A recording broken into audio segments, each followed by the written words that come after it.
All right, guys, today we are gonna be growing cilantro together. Welcome back to the Pineal community.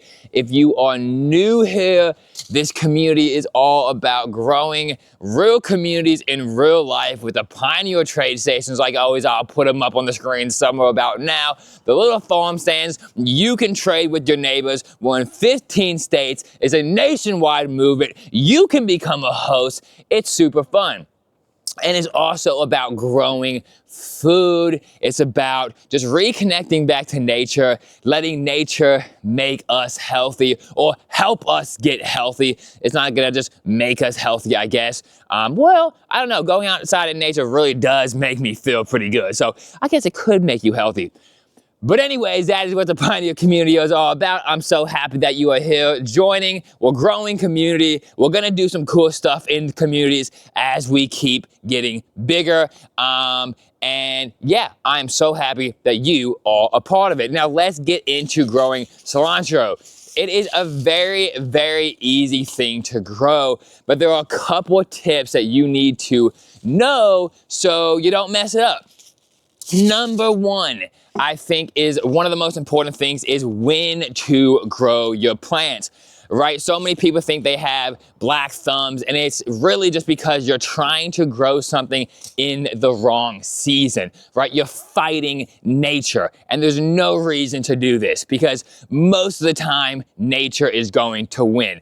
When you're growing your own food, the whole idea is to make it as easy as possible. And so with cilantro, you really want to grow this in the springtime or in the fall time, right? The going into the summer or leaving the summer, but not in the summer. Because in the summertime, it is way too hot to try to grow this and it will bolt, right? Which just means going to seed. If you're a new gardener, bolting just means going to seed. That is not what we want. So grow this in the cool weather. Now, you can grow it in a container like I am today, or you can grow it in ground. Both ways work fantastic. And the soil you want, just like almost any other veggie, you want healthy compost. You want soil that will hold the moisture but not be soaked, right? So if you take it and you squeeze it, you don't want just tons and tons of water coming out, but you definitely want it to hold its shape. Like you want it to be able to stay moist but not stay soaked. And some good quality compost will do that for you. So we got the season, we got the what you're actually using to plant down, and we have container or in ground. All those things out the way. The next thing is light requirements. Now you really do for this want full sun. Cilantro, I always say it wrong. My girlfriend's always saying I'm saying it wrong. So hopefully I'm saying it right now. Cilantro. Some people actually call this coriander. Now, like I said, full sun. Now, what in America we usually call coriander is the seeds, right? So if you do want to grow this for the coriander, you would actually let it bolt, and then you would collect those coriander seeds and you would use them for whatever thing you want in the kitchen. Now, cilantro has so many uses in the kitchen. You could, of course, put it with like Mexican cuisine. Hopefully I'm saying that right. If you're not new here, you can tell that sometimes I don't say things correctly. The pronouncing stuff is not my specialty. But growing stuff is. So, yeah, you can grow it out and all that good stuff. But the next thing is actually planting your coriander or your cilantro. So when you want to plant, just read the back. There's a lot of different varieties out there. This one says about 1/4 of an inch deep. Guys, you don't need to go so deep on a lot of these plants. For so many new gardeners, I see them just like stick their finger all the way down there and it's like 3 inches or something. You don't need to plant most seeds that deep. They're just not gonna grow as good. So don't get too crazy with that. 1/4 of an inch deep. Now, it says on the back, 6-inch plant spacing.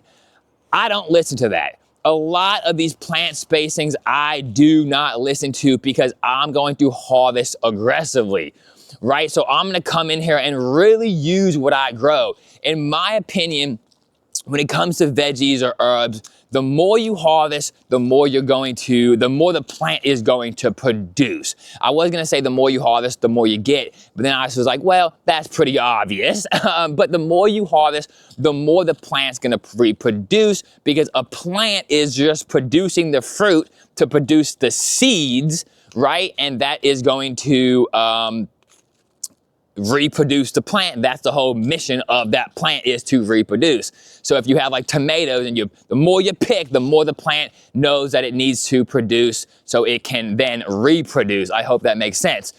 So I really aggressively harvest because I want the most amount of food. 6 inches, I'm not gonna go 6 inches. I'm probably gonna go like 2 inches, to be honest. And as this starts growing, I will come back with another video and do a harvest video. And guys, let me know if you like this like uncut editing, unedited kind of version of what I'm doing. I can start editing and get different angles, and eventually I might, but when I'm watching some videos, I love just an uncut, unedited, real person talking to me. It builds real community, I feel like. But let me know in the comments so I know what kind of styles you like. So 1/4 of an inch deep, and then we're just going to pop these seeds in. Now these seeds are actually really big. Let me show you all these seeds. They're very big seeds. So they're really easy to handle. We're gonna pop 1 or 2 in every hole. I said 2, and then I went and just planted 1. But 1 or 2 in every little hole. And then that's about it. This plant is a very easy thing to grow. You wanna keep it moist, but not soaking wet. I'm not even gonna put any mulch on this because I planted it so densely that it's kind of almost gonna act as its own mulch, protecting it from the sun, the soil from the sun. You wanna keep it moist but not wet. Once it starts growing, I would do another harvest video. It says about 70 days to harvest. Again, some of this stuff you can kind of throw away because, you know, you can harvest earlier. If you harvest this earlier than 70 days, that is completely fine. Just like with like spinach or lettuce. Yes, it might say 40, 50 days on the packet, but you can harvest baby spinach. Like that is a thing. If you go to a fancy restaurant, that is a delicacy. Like that's an actual thing, right? Baby spinach. Then we're just gonna water it in nicely, and we're gonna get it nice and moist. You don't want it to dry out. Just like with any seed, before it germinates, we don't want it to dry out. We wanna keep it moist. Once it starts growing, you can either come and cut it all the way down or cut the outer section off, and keep going like that. I will do a video on that when it starts growing. Very easy to produce, very easy to grow, and so many uses in the kitchen. If you guys want to see me using it in the kitchen, let me know down below. And guys, if you're watching to the end of these videos and you're here for the community building of Pineal, not just these how-to videos, but you're ready to see the Pineal stations grow across America. You're ready to see us just going out, and I'm gonna talk to a lot of people, do interviews. I have some coming up for you guys.